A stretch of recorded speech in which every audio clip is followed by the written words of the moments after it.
जी आज हम स्टार्ट करते हैं बनाना बॉन्डिंग से।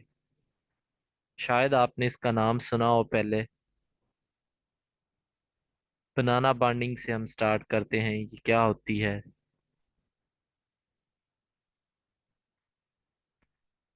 तो इसमें दो तरह के बॉन्ड होते हैं, पहले तो हम वो देखते हैं। देखिए, आपको पहले भी बताया था हाइपोवैलेंट और हाइपरवैलेंट दो तरह के कंपाउंड्स होते हैं।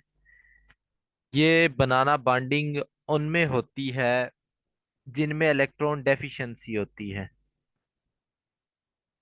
इलेक्ट्रॉन डेफिशिएंट जो कंपाउंड्स होते हैं सिर्फ उनमें ही बनाना बॉन्डिंग होती है। मिसाल आपको दूं, BH3। जैसे बोरोन है, यहाँ पे 3 हाइड्रोजन लगे हुए हैं। अब आप देख सकते हैं कि बोरोन के पास 6 इलेक्ट्रॉन है, तो इसका ऑक्टेट जो है ये इनकम्प्लीट है। ऑक्टेट कंप्लीट ना होने की वजह से ये चाहेगा कि स्टेबल हो जाए, तो ये फिर बनाना बॉन्ड बना सकता है। और इलेक्ट्रॉन डेफिशिएंट कंपाउंड्स में दो तरह के बांड पाए जा सकते हैं, नंबर 1 और number 2। Three centre two electron system, यानी उसमें 3 सेंटर होंगे और 2 इलेक्ट्रॉन इन्वॉल्व होंगे। और या दूसरा हो सकता है 3 सेंटर 4 इलेक्ट्रॉन सिस्टम, या इसमें 3 सेंटर होंगे और 4 इलेक्ट्रॉन इन्वॉल्व होंगे। अब हमने जो देखना है वो ये है कि 3 सेंटर 2 इलेक्ट्रॉन बांड जो हमने देखना है। अब आपको पता है कि सर जो BH3 इज एन हाइपोवैलेंट कंपाउंड, ये हाइपोवैलेंट होता है, इसका ऑक्टेट कंप्लीट नहीं होता। इसको 2 इलेक्ट्रॉन चाहिए ऑक्टेट कंप्लीट करने के लिए। तो BH3 क्या करता है, ये ट्राई करता है कि डाइमर बन जाए। BH3 क्या करेगा, ये डाइमर फॉर्मेशन चाहेगा। जैसे मैं आपको बनाकर दिखाता हूँ।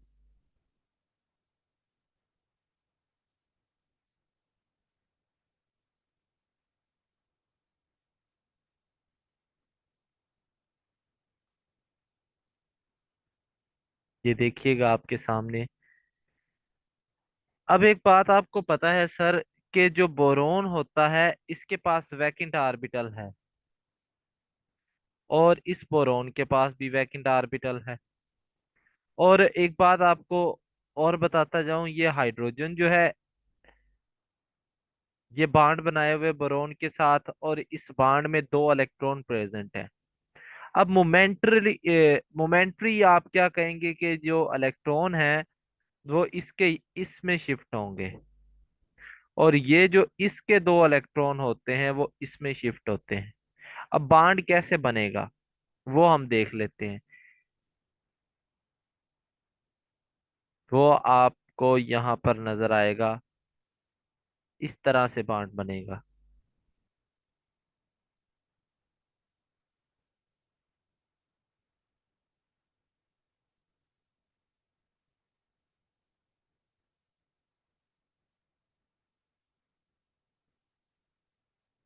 ये देखें। अब आप सर ये सोच रहे होंगे कि हाइड्रोजन 2 बांड कैसे बना सकता है। तो मैं एक आपको बात बताऊं, ये मोमेंटरी सारा काम हो रहा होता है। विद इन सेकंड, सेकंड से भी कम टाइम में ये काम हो रहा होता है। ये बांड शिफ्ट हो रहा होता है, बन रहा होता है, शिफ्ट हो रहा होता है, बन रहा होता है। तो इस तरह से इंटरमालिक्यूलर एक्सचेंज होता है, इसको आप बोल सकते हैं। और इस बांड को आप बनाना बांड बोलते हैं। इसकी जो शेप होती है वो बनाना की तरह नजर आती है। इंटरमालिक्यूलर या इंटरम्यूचुअल बोल दे तो बेटर रहेगा। इंटर म्यूचुअल एक्सचेंज, यानी विद इन मालिक्यूल ये एक्सचेंज हो रहा होता है। 2 मालिक्यूल होते हैं और वो आपस में एक्सचेंज करते हैं। तो ये बांड अपने इलेक्ट्रॉन इधर देगा, फिर ये बांड टूटेगा, इसमें से इलेक्ट्रॉन जाएंगे, तो इस तरह से ये शिफ्टिंग होती रहती है। अब यहाँ पर 3 सेंटर होते हैं, एक सेंटर ये हो गया, ठीक हो गया। दूसरा ये वाला सेंटर है, ये जो पार्ट है ये, और तीसरा ये वाला सेंटर है। तो तीन सेंटर हैं और दो इलेक्ट्रॉन इन्वॉल्व होते हैं। आपको पता है ये दो ही इलेक्ट्रॉन जस्ट जंप कर रहे हैं, इधर जा रहे हैं, या ये दो इलेक्ट्रॉन कभी इधर आ रहे हैं, या दो इलेक्ट्रॉन इधर जा रहे हैं, या ये दो इलेक्ट्रॉन इधर आ रहे हैं। तो ये इंटर म्यूचुअल एक्सचेंज हो रहा होता है इनका। ठीक हो गया जी। तो इसको आप बोलते हैं बनाना बाण। और याद रखें, BH3 जो होता है ये डाइबोरेन की फॉर्म में एग्जिस्ट करता है, B2H6 की फॉर्म में एग्जिस्ट करता है। क्यों एग्जिस्ट करता है? क्योंकि सर ये फॉर्म जो होती है स्टेबल होती है, और इसमें इसका ऑक्टेट जो होता है वो कंप्लीट हो जाता है। ऑक्टेट कंप्लीट होने की वजह से ये इस फॉर्म में एग्जिस्ट करता है। ठीक हो गया जी।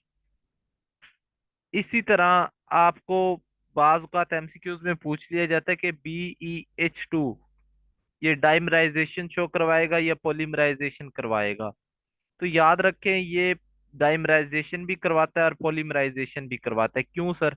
आपने इसके इलेक्ट्रॉनिक कन्फिग्रेशन चेक करनी है। इसके पास दो इलेक्ट्रॉन होते हैं और P इसके पास वैकेंट पड़ा होता है। अब ये क्या करता है, एक इलेक्ट्रॉन एक्साइट कर देता है और एक बॉन्ड बना लेता है, दो बॉन्ड बना लेता है। अब दो बॉन्ड बन गए हैं तो पीछे दो वैकेंट आर्बिटल बचते हैं सर। अब दो वैकेंट आर्बिटल है, मींस के दो इलेक्ट्रॉन यहां आ सकते हैं, दो यहां आ सकते हैं। तो सर दो लेगा, यानी BE2H4 बनेगा, तो ये डाइमर हो जाएगा सर। और BE3H6 बनेगा तो सर ये पॉलीमर हो जाएगा। तो ये मतलब पॉलीमर भी बना सकता है और डाइमर भी बना सकता है, क्योंकि हेप्रोवैलेंट है। ऑक्टेट कंप्लीट नहीं जब तक होगा तब तक ये सिलसिला चलता जाएगा। दो वैकेंट आर्बिटल हैं, आपको नजर भी आ रहे हैं। तो इस तरह से ये काम होता है। अब बात करते हैं बॉन्ड एंगल की ट्रिक की। तो बॉन्ड एंगल के लिए मैं आपको चार स्टेप बताऊंगा और आपने उनको एज इट इज फॉलो करना है। अगर एज इट इज फॉलो कर लिया तो किसी भी कंपाउंड का बॉन्ड एंगल निकाल सकते हैं इजीली। देखें, तरतीब से आपने फॉलो करने हैं। नंबर वन, सबसे पहले बॉन्ड एंगल चेक करने के लिए आपने कैलकुलेट करना है उसकी हाइब्रिडाइजेशन। Calculate hybridisation. ये बेटा अपनी वीडियो ऑन रखना। कोई आपको क्या कहूं मैं, अब इसको ऑफ किया करें। जब मीटिंग आप ज्वाइन कर लेती हैं आपको इतना नहीं पता होता आपकी वीडियो ऑन होती है। मैं इधर वीडियो ऑफ किया करूं या लेक्चर दूं आपको? सबसे पहले तो इसका पॉइंट ये है कि कैलकुलेट हाइब्रिडाइजेशन। हाइब्रिडाइजेशन कैलकुलेट करनी है। देखें, बॉन्ड एंगल जो होता है वो डायरेक्टली प्रोपोर्शनल होता है एस करेक्टर के। एस करेक्टर किस में ज्यादा होता है आपको पता होना चाहिए। जो SP होता है इसमें आपके पास एस करेक्टर जो होता है वो 50% होता है, क्योंकि इसकी अगर आप निकालना चाहें तो 1/200, क्योंकि दो इसमें है, एक एस है और एक पी है। और SP2 में आप देखें तो तीन है, तो 1/3 × 100, तो इसमें सर 33% होता है। और SP2 में बात करें तो इसमें एस करेक्टर फर्दर कम हो जाता है। SP2 में 33% होता है और SP3 में सर 25% होता है एस करेक्टर। तो जिसमें जितना ज्यादा एस करेक्टर होता है उसका बॉन्ड एंगल उतना ही ज्यादा होता है। अब इसकी एग्जांपल देखते हैं हम। BeCl2, BCl3 and CCl4। अब आपने कुछ नहीं करना, नंबर वन स्टेप यही है, हाइब्रिडाइजेशन कैलकुलेट कर ले। अब इसकी हाइब्रिडाइजेशन कैलकुलेट करेंगे तो SP आती है, इसकी निकालेंगे तो SP2 आती है, इसकी निकालेंगे तो SP3 आती है। तो यहां से ही आपको पता चल गया कि जो BeCl2 होता है उसका बॉन्ड एंगल ज्यादा होता है। ठीक हो गया जी। अब नंबर टू, आपने क्या करना है कि अगर हाइब्रिडाइजेशन सेम हो जाए, अगर हाइब्रिडाइजेशन सेम हो जाए फिर आपने क्या करना है। तो फिर आपने दूसरा स्टेप फॉलो करना है। दूसरा स्टेप ये होता है कि बॉन्ड एंगल जो होता है वो इनवर्सली प्रोपोर्शनल होता है lone pairs on central atom sir, central atom के ऊपर जो लोन पेयर होते हैं, आपको पता है उसकी वजह से लोन पेयर बॉन्ड पे रिपल्शन हो सकती है। तो या लोन पेयर रिपल्शन हो सकती है, तो जिससे बॉन्ड एंगल फर्दर कम हो जाता है। तो आपके पास दो तरह के मालिक्यूल हैं, एक आयन है और एक मालिक्यूल है। अब इसमें से आपने देखना है, आप देखें इनकी जाहिर हाइब्रिडाइजेशन पहले आपने निकालनी है। तो इसकी हाइब्रिडाइजेशन sp3 होती है, इसकी हाइब्रिडाइजेशन भी sp3 होती है। अब दूसरा स्टेप है सर, आपने लोन पेयर कैलकुलेट करने।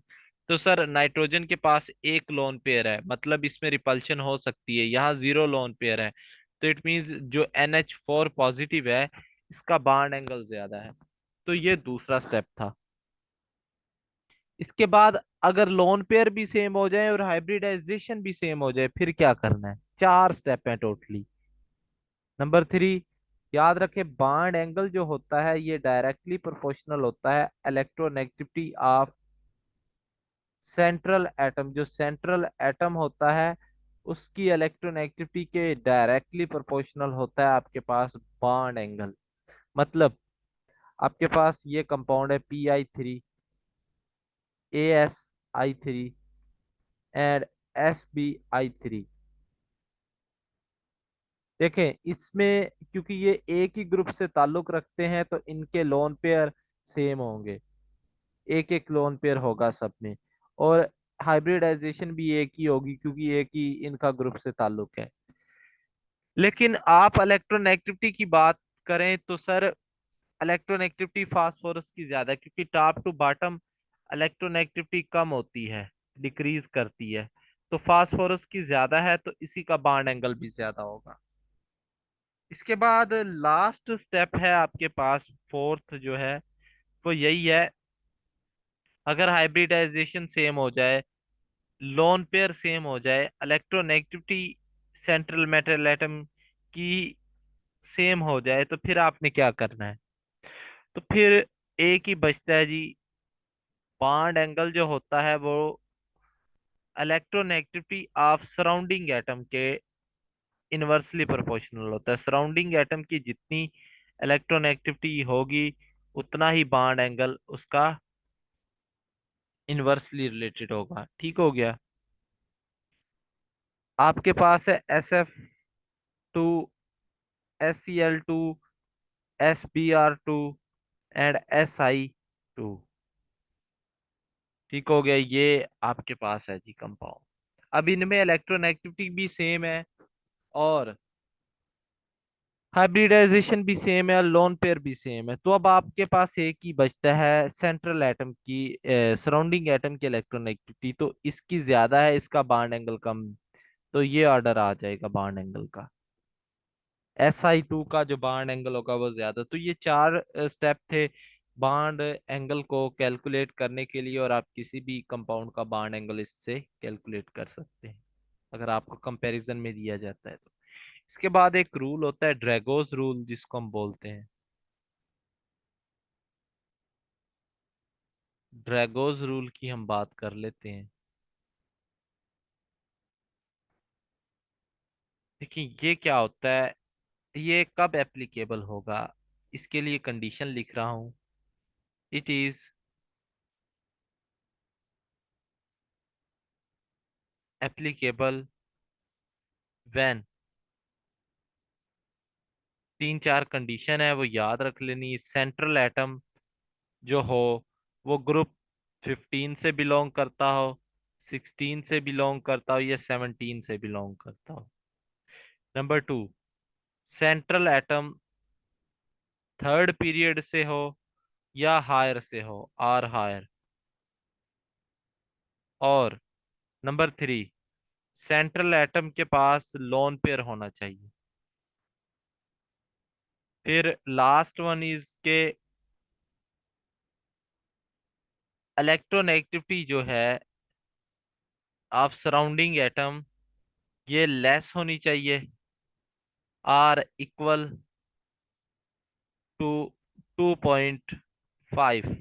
तो 2.5 या इससे लेस होनी चाहिए। ये चार कंडीशन आपने याद रख लेनी है।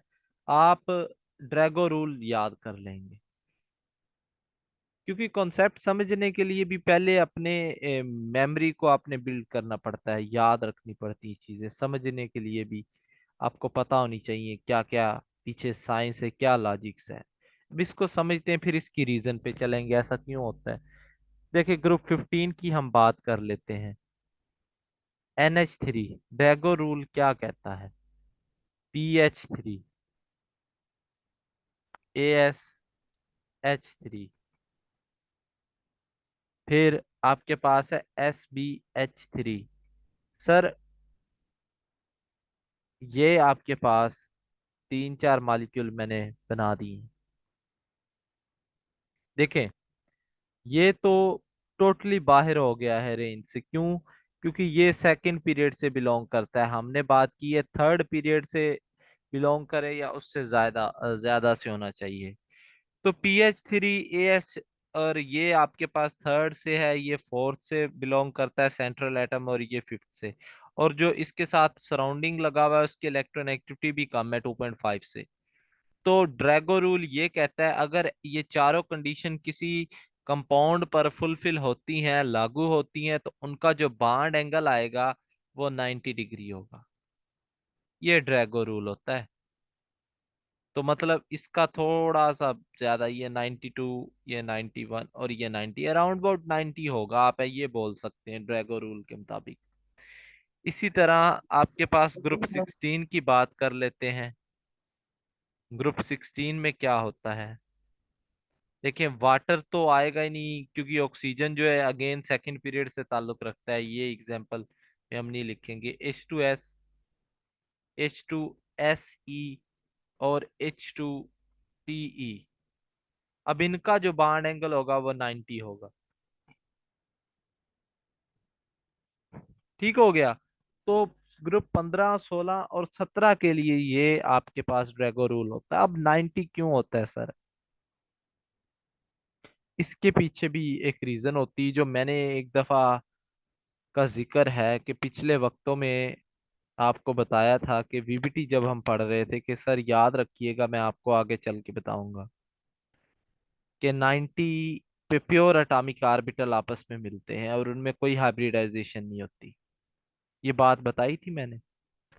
तो ये जितने भी कंपाउंड मैंने आपको लिखे हैं, ये बताए हैं, इनका क्या मतलब है? देखिए सर, प्योर ऑर्बिटल जो होते हैं, अब आपसे कोई पूछे PH3 की हाइब्रिडाइजेशन बताएं, तो सर मैं तो इसको नहीं बता सकता, क्योंकि इसकी हाइब्रिडाइजेशन होती ही नहीं, नो हाइब्रिडाइजेशन। ऐसा क्यों सर?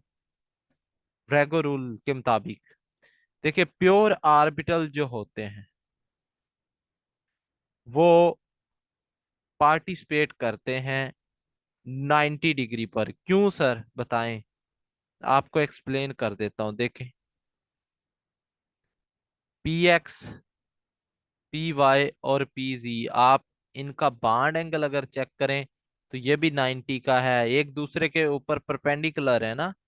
90 का एक दूसरे के ऊपर परपेंडिकुलर है ये। तो प्योर एटॉमिक ऑर्बिटल हमेशा 90 डिग्री पे मिलते हैं।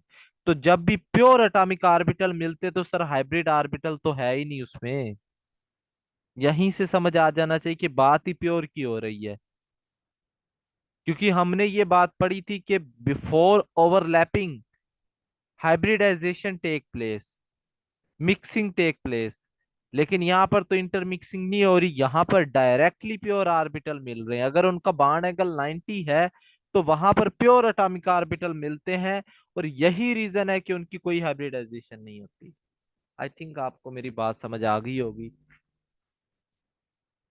कि आपसे बाज औकात पूछ लिया जाए कि हाइब्रिडाइजेशन तमाम कंपाउंड की होगी, तो सर आप उनको एक्सप्लेन कर सकते हैं, नहीं होगी।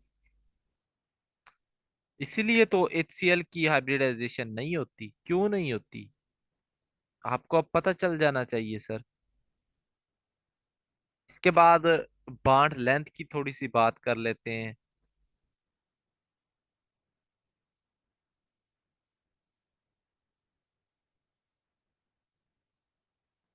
हाँ जी। देखिए बॉन्ड लेंथ जो होती है वो इलेक्ट्रोनेगेटिविटी के इनवर्सली प्रोपोर्शनल होती है। और बाड लेंथ जो होती है ये बाड ऑर्डर के भी इनवर्सली प्रोपोर्शनल होती है। और रेजोनेंस जब भी हो रही हो तो बाड लेंथ डिक्रीज कर जाती है, रेजोनेंस से बाड लेंथ जो होती है वो डिक्रीज कर जाती है। और बैक बाड भी हो तो आपने देखा था कि बाड लेंथ डिक्रीज करती है, बैक बाइंडिंग भी इंक्रीज होने से बाड लेंथ डिक्रीज करती है। तो ये कुछ फैक्टर हैं आपने याद रख लेने, तो मसला नहीं है, बाड लेंथ आपकी क्लियर हो जाएगी। इसके बाद है बाड एनर्जी। तो बाड एनर्जी को आई थिंक बताने की जरूरत नहीं है, लेकिन फिर भी एक एक दो पॉइंट है इसमें, वो हम बात कर लेते हैं। बाड एनर्जी जो होती है सर, वो डायरेक्टली प्रोपोर्शनल होती है इलेक्ट्रोनेगेटिविटी के डिफरेंस के। बाड एनर्जी जो होती है वो डायरेक्टली रिलेटेड होती है बाड ऑर्डर के। बाड एनर्जी जो होती है वो साइज ऑफ एटम पे डिपेंड करती, सारी बातें आपको पता है, ऑलरेडी बताई हुई हैं।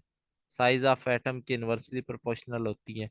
अब बाज का आपसे पूछे कि HF, HCl और HBr इनकी सर बाड एनर्जी बता दें, तो आपको बताया हुआ इलेक्ट्रोनेगेटिविटी का डिफरेंस जिसमें सबसे ज्यादा या वो आप नहीं याद रख सकते तो सर आपको एक एग्जांपल बताई हुई थी कि ये जो जोड़ा है ये मोर सूटेबल है, जबकि इसकी निस्बत ये जो है ये एक बड़ा एक छोटा बॉन्डिंग ओवरलैपिंग अच्छी नहीं होगी, तो आप इससे भी याद रख सकते हैं। तो ये इसकी स्ट्रेंथ फिर ये आ जाएगा, ठीक हो गया। अच्छा एक चीज यहाँ पे आपको बता दूं कि ना स्टूडेंट यहाँ पे मिस्टेक करते हैं, एग्जाम में पूछ लेते हैं F2, Cl2, Br2 और I2, सर इनकी वो पूछ लेते हैं बाड एनर्जी का ऑर्डर। तो स्टूडेंट पता क्या करते हैं, फ्लोरीन, क्लोरीन, फैसल, चल, बार, आई आंटी। हाँ, देखें इसको यूज करते हुए वो डायरेक्टली बस फ्लोरीन, उनको पता नहीं होता कि हाईली इलेक्ट्रोनेगेटिविटी है तो उसके साथ और एस्पेक्ट्स भी होते हैं, वो भी देखने होते हैं। फ्लोरीन को वो हाईएस्ट बाड एनर्जी मान लेते हैं और अपना जो क्वेश्चन होता है वो गलत कर बैठते हैं, तो ऐसा नहीं होता। इसके लिए याद रखें कि फ्लोरीन का साइज बड़ा छोटा है सर। ये फ्लोरीन और ये फ्लोरीन एक बंधन में बंधे हुए हैं, और सर दोनों के पास तीन तीन लोन पेयर है। तो क्या गजब का बंधन है कि ये बड़ी मुश्किल में फंसे हुए हैं। इनकी तो रिपल्शन ही बड़ी ज्यादा होगी सर, तीन तीन लोन पेयर हैं। तो आपको नहीं लगता कि यहाँ पे लोन पेयर रिपल्शन बड़ी होगी? तो इस लोन पेयर रिपल्शन की वजह से सर ये क्या होता है कि बाण की जो स्ट्रेंथ होती है वो वीक हो जाती है। और ये फ्लोरीन का ऑर्डर यहाँ चलता है, पहले क्लोरीन आता है, फिर ब्रोमीन आता है, फिर फ्लोरीन आता है। तो ये कुछ हिसाब हो जाता है, मतलब इतनी स्ट्रेंथ इसकी डिक्रीज हो जाती है। तो आई थिंक आप ये याद रखेंगे अब। इसके बाद हमारा लास्ट टॉपिक है वो है डाइपोल मोमेंट। डाइपोल मोमेंट देखिए, केमिकल बॉन्डिंग बड़ा लेंथी चैप्टर था, आई थिंक आपको समझ आ गई होगी। अच्छा डाइपोल मोमेंट क्या होता है? Basically it is a product of magnitude, याद रखें मैग्नीट्यूड, क्योंकि डाइपोल क्वांटिटी जो होती है ना, वेक्टर क्वांटिटी जो होती है वो डायरेक्शन और मैग्नीट्यूड दोनों पर डिपेंड करती है। ये प्रोडक्ट होता है मैग्नीट्यूड ऑफ चार्जेस, जो चार्ज होते हैं ना उनकी सिर्फ मैग्नीट्यूड पे ये डिपेंड करता है। And distance between charges, distance between charges और चार्जेस के दरमियान जो डिस्टेंस होता है उस पे डिपेंड करता है, ये दो चीजों पे। और इसको मैथमेटिकली म्यू से रिप्रेजेंट करते हैं, mu is equal to magnitude, ये जो डंडे से लगा रहा हूं मैं ये मैग्नीट्यूड है, और R is distance between charges. और इसको जो रिप्रेजेंट किया जाता है ये लो इलेक्ट्रोनेगेटिविटी से हाई इलेक्ट्रोनेगेटिविटी की तरफ, एरो इस तरह से ये कट लगा दिया जाता है, पार्शियल पॉजिटिव और पार्शियल नेगेटिव चार्जेस यहाँ पे लिख दिए जाते हैं। ठीक हो गया। अब इसके अलावा जो बात अगर आप करें कि वन डेबाई जो होता है, मोहम्मद मुनव्वर साहब अपनी वीडियो ऑफ करें, ये 3.33 10⁻⁻30 मीटर कॉलम के इक्वल होता है। ठीक हो गया। ये डिबाई इसका यूनिट होता है, या मीटर कॉलम आप बोल सकते हैं, या डिबाई, ये इसका यूनिट होता है डाइपोल मोमेंट का। अब याद रखें, it is a property of heteronuclear molecule. Property of heteronuclear molecule.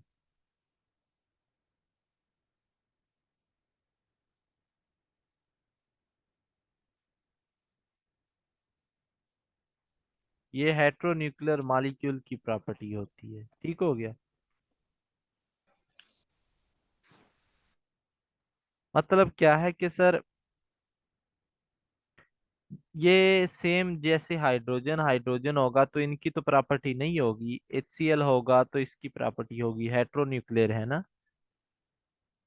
और दूसरी बात याद रखें कि डाइपोल मोमेंट जो होता है ये एडिटिव क्वांटिटी होती है। एडिटिव का क्या मतलब होता है कि सर, ये तमाम मॉलिक्यूल में डाइपोल जो होता है उसको ऐड करके बनता है। मतलब समझा देते हैं आपको कि ये आपके पास कार्बन है, इसके साथ क्लोरीन लगा हुआ है, इसके साथ क्लोरीन लगा हुआ है, इसके साथ क्लोरीन, और ये क्लोरीन।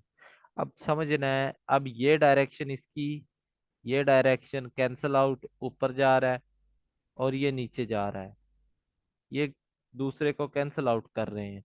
अब इनमें इलेक्ट्रोनेगेटिविटी का डिफरेंस कितना है? 0.4, सब में 0.4। एक पॉजिटिव 0.4, एक नेगेटिव 0.4, एक फिर से पॉजिटिव 0.4, एक फिर से 0.4 नेगेटिव। तो ये आप देखेंगे मैग्नीट्यूड ऑफ चार्ज जीरो हो जाएगी इसकी। ठीक हो गया। इलेक्ट्रोनेगेटिविटी यहाँ पे जीरो है, तो ये एडिटिव क्वांटिटी है। बेसिकली समझाने का पर्पज ये था आपको। अब डिफरेंट कंपाउंड्स होते हैं, उनका डाइपोल मोमेंट हम देख लेते हैं। नंबर वन टाइप जो है AB2 टाइप मॉलिक्यूल, तो ये जैसे आपके पास है BeCl। अब यहाँ पर देखें, ये इधर जा रहा है, कैंसल आउट कर रहा है, म्यू है, इधर भी म्यू है, तो ये इसका डाइपोल मोमेंट जीरो हो जाएगा।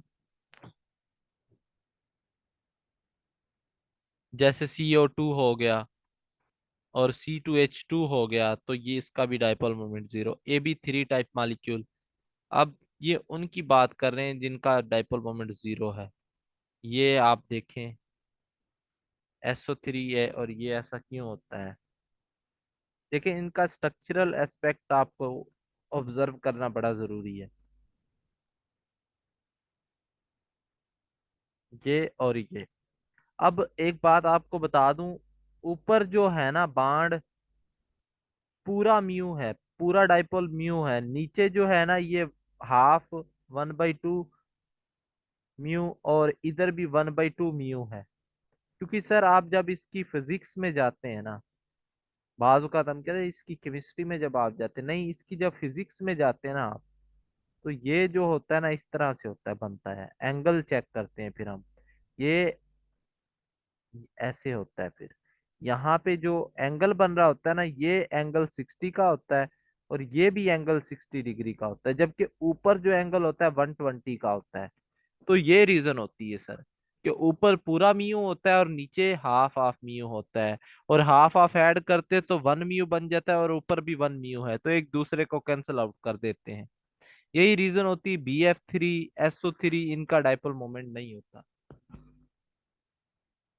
इसके बाद AB4 टाइप मॉलिक्यूल अभी अभी आपको बता दिए, जैसे CCl4 हो गया, BCF4 हो गया, ये इस तरह के एग्जाम्पल्स हो गई हैं। ठीक है। AB5 सॉरी, इसमें PCl5 हो गया। अब इसका भी डाइपोल मोमेंट जीरो है। क्यों सर? देखें, इसका स्ट्रक्चर आपको पता होना चाहिए एक तो, क्योंकि मैंने ऑलरेडी स्ट्रक्चर बताए हुए हैं आपको कैसे निकालने, और उनकी ट्रिक्स भी बताई हुई हैं। अब अगर आप ऊपर वालों को भूल जाएं, एक वक्त के लिए ये क्लोरीन भूल जाएं और ये क्लोरीन भूल जाएं, तो सर जो पीछे आप काम करके आए हैं, क्या काम किया सर? अभी अभी आप BF3 या SO3 का निकाल के आए थे, तो ये वही सीन नहीं बन रहा, ट्राइगोनल प्लेनर नहीं बन रहा। यहाँ पे 1/2 म्यू और 1/2 म्यू, और यहाँ पे फुल म्यू। तो ये तो कैंसिल कर रहे हैं, अब ऊपर क्लोरीन और नीचे क्लोरीन, डेफिनेटली ये भी कैंसिल कर देंगे, तो इसका ओवरऑल का जीरो हो जाएगा। तो ये डाइपोल मोमेंट निकालने के लिए कुछ एग्जांपल्स थी जो मैंने आपको बताई हैं। आई थिंक ये आपको चैप्टर समझ आ गया होगा। कोई भी आपका सवाल है तो आप लोग माइक ऑन करें और पूछें जी।